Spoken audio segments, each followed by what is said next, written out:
ही अनोखा था। शुरुआत में वो अपने शिष्यों को उपदेश के माध्यम से ज्ञान देते थे।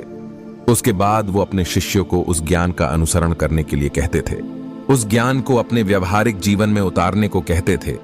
एक बार उस आश्रम में एक सम्राट अपने बेटे को लेकर पहुंचा।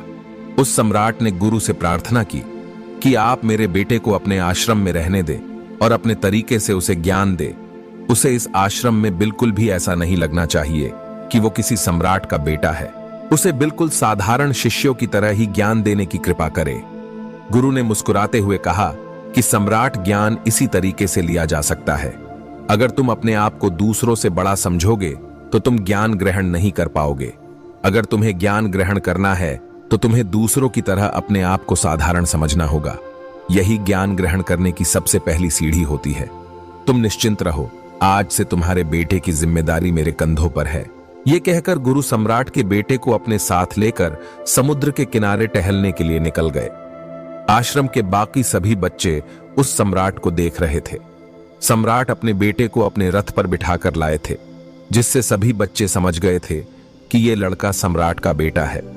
इसी वजह से आश्रम के सभी बच्चे सम्राट के बेटे की तरह आकर्षित हो गए थे। जब गुरु सम्राट के बेटे को लेकर समुद्र पर टहल रहे थे तो सम्राट का बेटा अचानक फूट फूट कर रोने लगा, क्योंकि अभी वह सिर्फ 10 वर्ष का था और 10 वर्ष की आयु में उसके पिता उसे अपने से दूर छोड़कर चले गए थे। ये सदमा वह बच्चा सहन नहीं कर पा रहा था। वो नहीं समझ पा रहा था कि उसके पिता उसकी भलाई के लिए उसे उस गुरु के पास छोड़कर गए हैं। उसे रोते हुए देखकर गुरु ने कहा कि बेटा, मैं तुम्हें चुप नहीं करूंगा। हो सकता है कि आज मैं तुम्हारे आंसू पोंछ दूं, लेकिन कल तुम फिर अपने आप को अकेला पाओगे।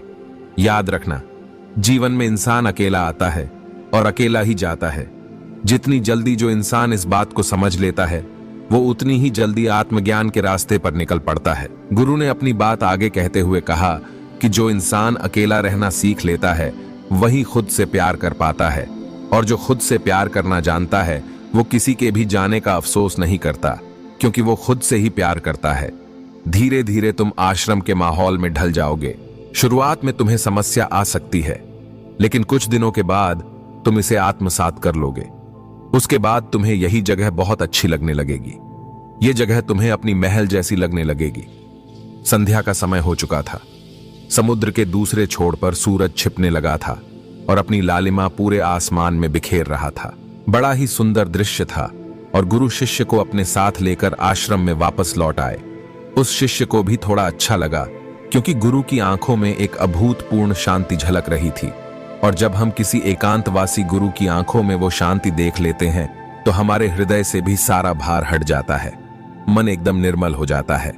जब सम्राट का बेटा रात्रि का भोजन करने के लिए भोजन कक्ष में पहुंचा तो आसपास के सभी शिष्य उसके पास आने लगे। उन सभी को पता था कि यह सम्राट का बेटा है और अगर हम इससे दोस्ती कर लेते हैं तो उससे हमारा बहुत फायदा होने वाला है। यही सोचकर आश्रम के ज्यादातर शिष्यों ने उसे घेर लिया था। बस कुछ बच्चे जो अकेले रहने का महत्व समझते थे, जो दिखावे में विश्वास नहीं करते थे, वो सम्राट के बेटे के पास जाने की वजह अपना पूरा ध्यान खाने में लगा रहे थे और एकांत में बैठकर अपना भोजन कर रहे थे।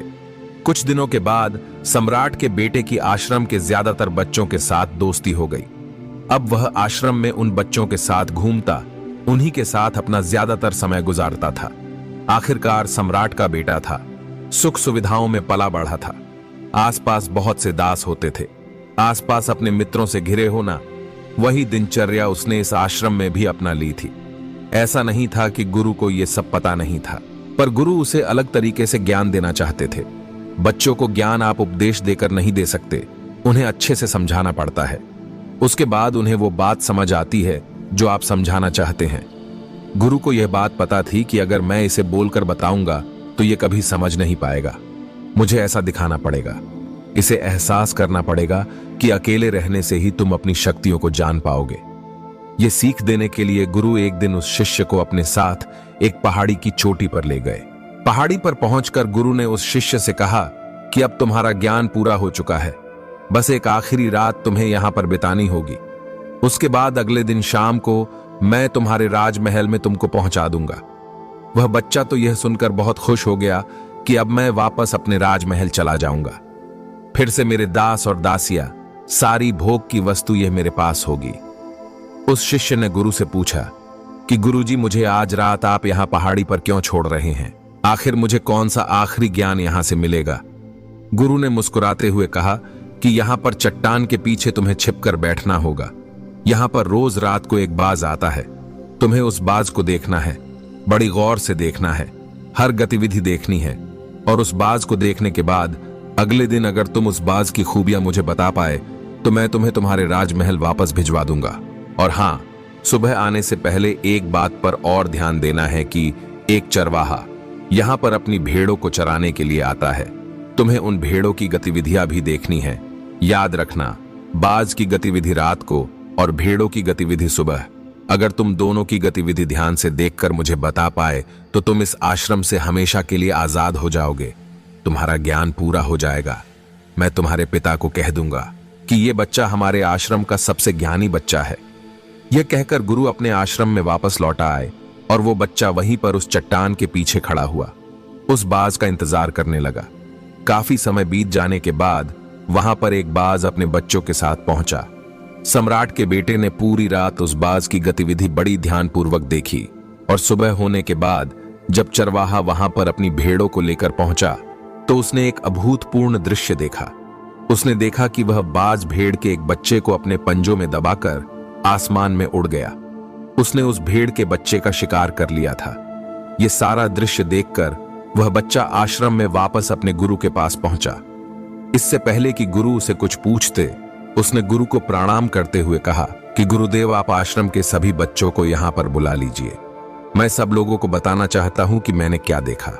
जब आश्रम के सभी बच्चे वहां पर पहुंच गए तो सम्राट के बेटे ने कहना शुरू किया कि मैंने अपने जीवन में बहुत से पक्षियों को देखा है, लेकिन बाज उन सभी पक्षियों में से सबसे अद्भुत और सबसे अलग होता है। उदाहरण के लिए एक तोता हम सभी ने देखा है। तोता बोलता तो बहुत है लेकिन कभी ऊंचा नहीं उड़ पाता, लेकिन एक बाज जो कि हर समय शांत रहता है, वो आकाश को भी छू सकता है। उसमें आकाश को भी छू लेने का समर्थ होता है। जब भी एक बाज अपने शिकार को निश्चित कर लेता है तो वो उसी शिकार पर अपनी नजरें गड़ाए रखता है, चाहे वो कितना भी ऊंचाई पर क्यों ना हो, चाहे कितना भी बड़ा तूफान क्यों ना आ जाए, लेकिन उसकी नजर हमेशा अपने लक्ष्य पर होती है। आज सुबह जिस बाज को मैंने देखा, उसने हर भेड़ को अपना शिकार नहीं बनाया, बल्कि उस भेड़ के झुंड में से उसने उस भेड़ के बच्चे को अपना शिकार बनाया। उस बाज की तरह हमें भी अपना ध्यान अपने एक ही लक्ष्य पर स्थिर रखना चाहिए। चाहे कितनी भी तकलीफ क्यों ना आ जाए, हमें अपना लक्ष्य स्पष्ट दिखाई देना चाहिए। 10-10 अलग अलग लक्ष्यों में अपनी ऊर्जा बर्बाद करने की बजाय हमें किसी एक लक्ष्य पर पूरी एकाग्रता के साथ ध्यान देना चाहिए। तीसरी बात जो मैंने उस बाज से सीखी और जो हम सभी को सीखनी चाहिए कि वो ये है कि बाज कभी भी दूसरे पक्षियों के साथ नहीं उड़ता, वो हमेशा आकाश में अकेला उड़ता है। इससे हमें ये सीख लेनी चाहिए कि हमें कभी भी छोटी सोच वाले लोगों के साथ नहीं रहना चाहिए। आखिरकार हम भी वही बन जाते हैं जिनके साथ हम रहते हैं। इसीलिए या तो बड़ी सोच वालों के साथ रहो या फिर अकेले रहो, क्योंकि जब हम अकेले रहते हैं तभी हम खुद की ताकत और खुद की कमजोरियों को जान पाते हैं। कमजोरियों को जानकर उनको दूर कर सकते हैं और अपनी ताकत को जानकर उसका सही इस्तेमाल कर सकते हैं, लेकिन वो तभी संभव होगा जब हम अकेले रहना सीखेंगे। इनमें से चौथी सीख जो हमें एक बाज से लेनी चाहिए कि एक बाज हमेशा अपनी सीमाओं से ऊपर उठकर उड़ता है। जब तूफान आता है तो हर एक पक्षी अपने घोंसलों की तरफ भागता है, खुद को छुपाने की जगह ढूंढता है, लेकिन बाज ऐसा कुछ नहीं करता। वो खुद की सीमाओं को तोड़कर बादलों से भी ऊपर उड़ने का प्रयास करता है।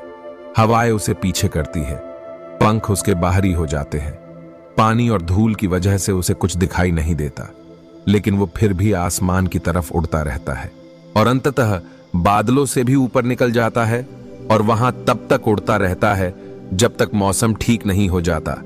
अपनी सीमाओं को सिर्फ इसीलिए तोड़ पाता है क्योंकि वो समस्या के आने पर उससे घबराता नहीं है, उससे डर कर बचने का प्रयास नहीं करता, बल्कि एक सकारात्मक नजरिए के साथ उसका सामना करता है। जीवन में चाहे कितनी भी तकलीफें क्यों ना आ जाए, हमें उन तकलीफों से लड़ना चाहिए, न कि उनसे डर कर कहीं छुप कर बैठना चाहिए। बहादुर तो वो लोग होते हैं जो तूफानों से टकरा जाते हैं, कायर तो अपने घर में अपने घोंसले में अपनी जगह ढूंढकर बैठ जाते हैं। पांचवी बात जो हम एक बात से सीखनी चाहिए कि बाज कभी भी अपने घोंसले में घास के कोमल तिनके नहीं रखता।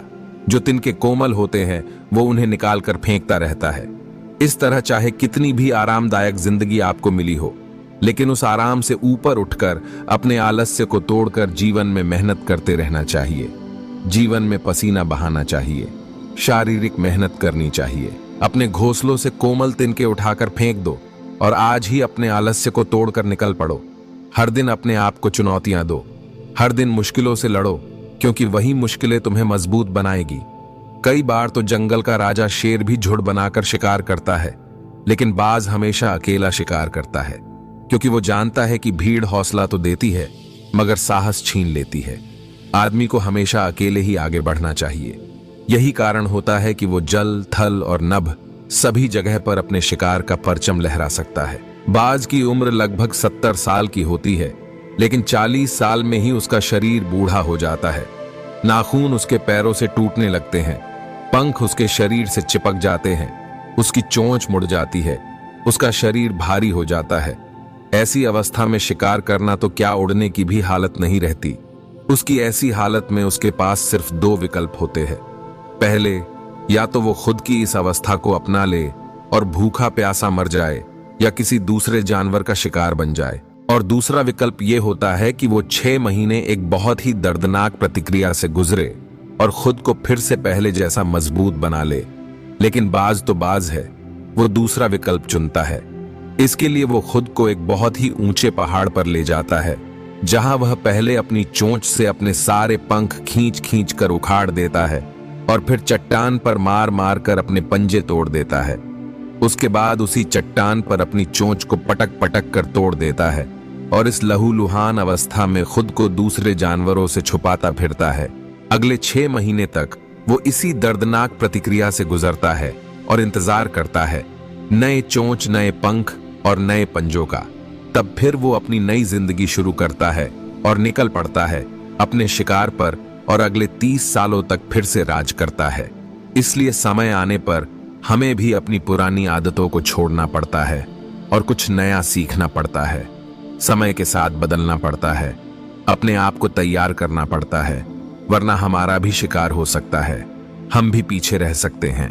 इसके बाद सम्राट के बेटे ने भेड़ों की विशेषताएं बताते हुए कहा कि भेड़ हमेशा झुंड में चलती है, उन्हें झुंड में एक साथ चलने से हिम्मत मिलती है, लेकिन जैसे ही उन पर शिकार होता है वैसे ही वो भेड़ इधर उधर हो जाती है और उस पूरी भीड़ में से एक भी भेड़ अपने साथी की मदद करने के लिए वापस नहीं लौटती। इससे हमें यह सीख मिलती है कि हमारे साथ कितने भी लोग हो, किसी पर भी यकीन नहीं करना चाहिए। यकीन करना है तो खुद पर करना, क्योंकि बुरा समय आने पर वो लोग कब इधर उधर हो जाएंगे आपको पता ही नहीं चलेगा। इसके बाद गुरु को प्रणाम करते हुए सम्राट के बेटे ने अपने गुरु से कहा कि गुरुदेव, अगर मुझसे कोई सीख रह गई हो तो कृपया करके आप बताने की कृपा करें। इसके बाद गुरु ने अपनी बात खत्म करते हुए कहा कि मैं आज रात सम्राट के बेटे को इसके राजमहल में छोड़ने के लिए जा रहा हूं। इसकी सीख यहां पर पूरी हो गई है। और ये कहकर गुरु सम्राट के बेटे का हाथ पकड़कर राजमहल की तरफ रवाना हो गए और बाकी के सभी बच्चे उन्हें पीछे से जाते हुए देखते रहे। तो दोस्तों, मैं उम्मीद करता हूं कि इस वीडियो